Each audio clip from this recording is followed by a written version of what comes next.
নিসংগতাৰ ক্ষণ নিজান নিস্তব্ধ গধূলি যন্ত্ৰণাত চটফটাই আছে অভিমানীজনী।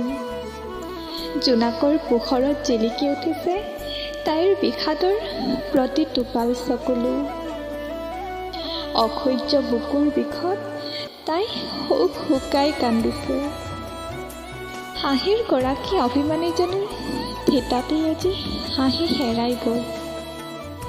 যন্ত্ৰণাৰ নৈখনি বুকুৱেদি নিৰৱধি বৈ গৈছে। আনে কেতিয়াও নেদেখা তাইৰ ক্লান্ত পৃথিৱীখনত তাই নীৰৱে বিচৰণ কৰে, য'ত কেৱল তাইৰ স্বাভিমান সীমাবদ্ধ হৈ থাকে। তাইৰ অভিমানী হৃদয়ে প্ৰতি ক্ষণতে উচপি উঠে, বাস্তৱ জীৱনৰ নিসংগতাৰ ক্ষণবোৰৰ সন্মুখীন হ'লে।